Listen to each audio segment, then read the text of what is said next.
आकाशवाणी पेश करीत हो भारत निर्वाचन आयोग पारा प्रायोजित विशेष कार्यक्रम मतदाता जंक्शन। लोकतंत्र जो सिस्टम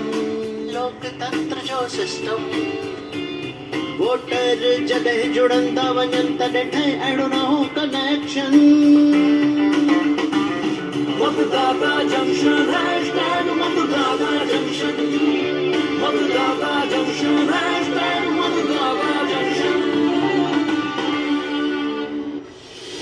नमस्कार दोस्तों, मतदाता जंक्शन प्रोग्राम में तव्हांजो स्वागत आहे। अॼु असां तव्हां अॻियां हिकु ख़ासि मौजू खणी हाज़िर थिया आहियूं। अॼु असां ॻाल्हाईंदासीं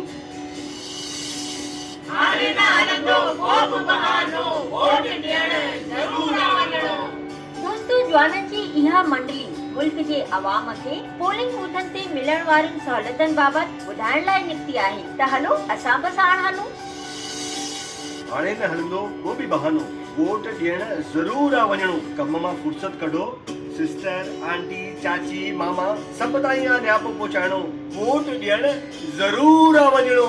मुंहिंजी साहेड़ी जो भाउ आहे पेरनि सां दिव्यांग, हुनजी व्हील चेयर न ॾाका चढ़ी सघंदी, बिना ॻाल्हि जे परेशानी थी पवंदी। हिन जो को उपाय ॿुधायो। अरे हिन नंढड़ी ॻाल्हि सां छो सभिनी खे इहो ई चवंदो आहियां, गॾिजी चो पंहिंजो फर्ज़ निभाईंदासीं, वोट ॾियण ज़रूर वेंदासीं। असीं भारत जा वोटर, देश असांजी शान। असीं भारत जा वोटर, देश असांजी शान। लोकतंत्र आ प्यारो असांखे ही सभ जो अभिमान। फर्ज़ असांजो सभ खां पहिरीं वोट जो मतिलबु ॼाणियूं असां। हिन जी ताक़त, हिन जी फितरत चङी तरह सुञाणियूं असां। मुंहिंजो नालो जूही आहे। मां हिन दफ़े पहिरियों दफ़ो वोट ॾिनो आहे। उते वञण ते सभु कुझु सुठो लॻो, वॉशरूम्स वग़ैरह बि ठीकु हुआ। ॼाण निर्वाचन आयोग पारां मिलंदी रही। दोस्तों, हाणे वक़्तु थी वियो आहे अॼु जो सुवाल पुछण जो। असांखे पूरी उमेद आहे त तव्हां प्रोग्राम ध्यान सां ॿुधो हूंदो। त ॿुधो अॼु जो सुवाल। ऐं अॼु जो सुवाल आहे, सुवाल वरजायां थी।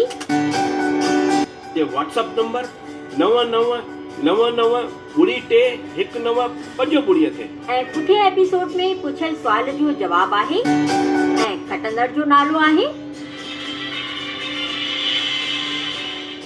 तव्हांखे लख लख वाधायूं।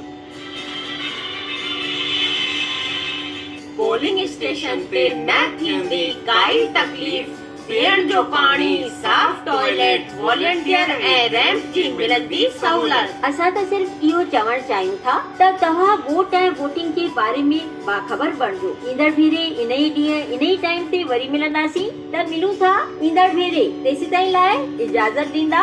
नमस्कार। जॾहिं जुड़े माण्हू असां माण्हू वोट सां वोट तॾहिं ठहे लोकतंत्र जो सिस्टम। लोकतंत्र जो सिस्टम वोटर जॾहिं जुड़ंदा वञनि तॾहिं ठहे अहिड़ो न हो कनेक्शन। मतदाता जंक्शन हैशटैग मतदाता जंक्शन। तव्हां हींअर ॿुधी रहिया हुआ कार्यक्रम मतदाता जंक्शन। अॻे हफ़्ते इन ई ॾींहुं ऐं इन ई वक़्त ते वरी मिलंदासीं। तेसि ताईं जुड़िया रहो आकाशवाणी सां गॾु। असीं भारत जा वोटर, देश असांजी शान। असीं भारत जा वोटर, देश असांजी शान। लोकतंत्र आ प्यारो असांखे ही सभ जो अभिमान। फर्ज़ असांजो सभ खां पहिरीं वोट जो मतिलबु ॼाणियूं असां।